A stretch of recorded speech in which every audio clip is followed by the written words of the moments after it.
Hello and welcome to the Climate Conversation, brought to you by Newsweek in partnership with London Climate Action Week and High Impact.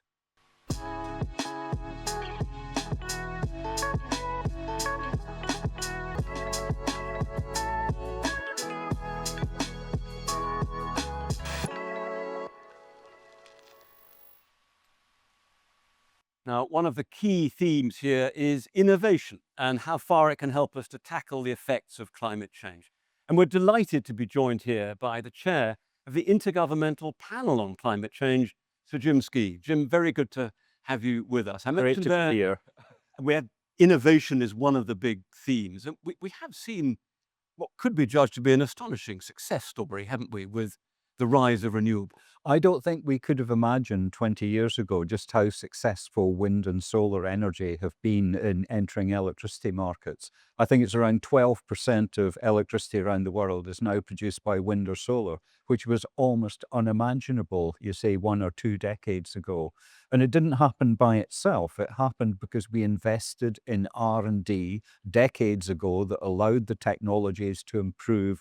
And now as they've entered the market, it's just taken off. They've scaled up, they've got larger, they've got more efficient. So that's the reason for the success we have. And there's been this phenomenal fall in cost, hasn't there? I mean, I've read that it's a 90% reduction in cost of solar panels over the last decade and projected to fall even further. That opens up incredible potential, doesn't it? I think in many parts of the world, it's now cheaper to produce electricity from wind and solar than it is from fossil fuels. So by the point when you get that kind of breakthrough, it really makes all the difference because investors will pile in because there's money to be made out of it. And when the financial incentives and the moral incentives around reducing emissions go in the same direction, it's a very, very powerful message. There's often the sense that the progress in these technologies has run far ahead of public and political understanding of their potential. Well, I think actually people are getting a sense of the degree to which wind and solar have come through. What is worthwhile saying is that the development of wind and solar has largely taken part in three parts of the world. It's been in North America, it's been in Europe, and it's been in China.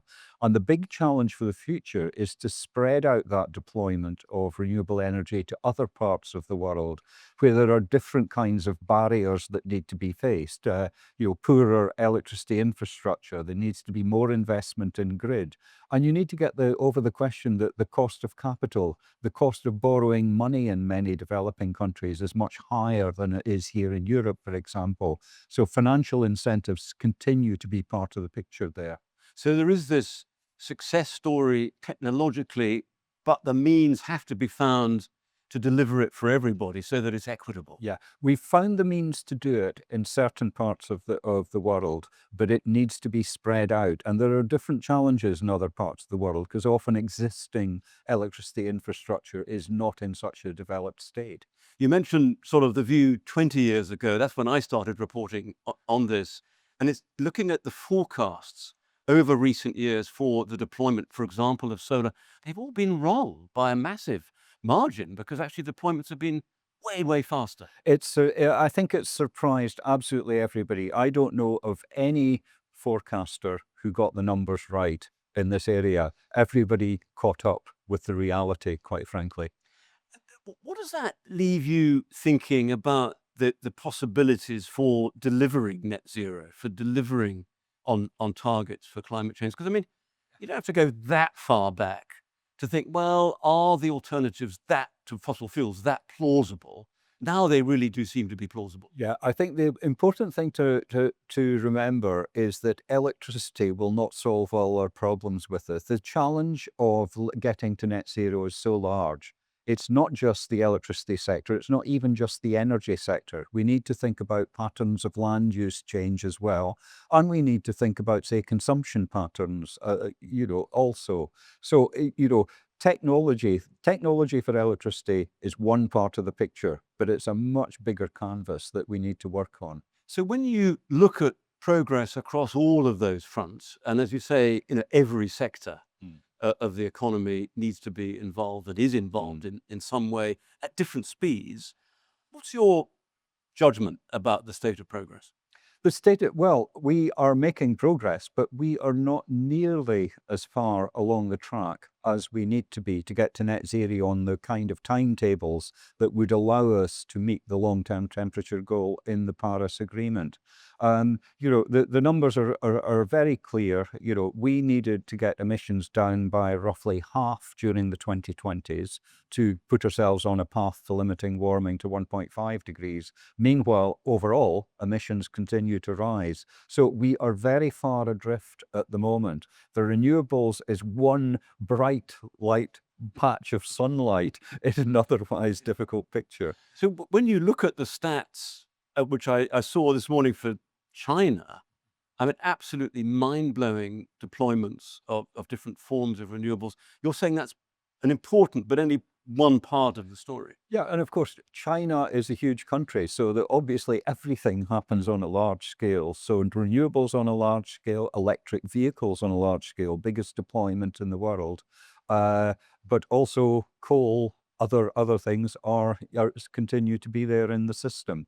So we have a long way to go. I mean, honestly, this is a little bright light that's shining on renewables, but there are many other things we need to do. And to what extent do you think the progress that has been made in technology so far, and granted it's one part of the story, actually enables further progress to be made in things that aren't yet deployed at scale? I'm thinking of carbon capture or direct air capture, or all of these systems which Yeah. we know work, but at a relatively small scale only, but may prove important in the future. Yeah, I mean, I think the progress we've made on renewables is perhaps is faster than you might anticipate for these other technologies.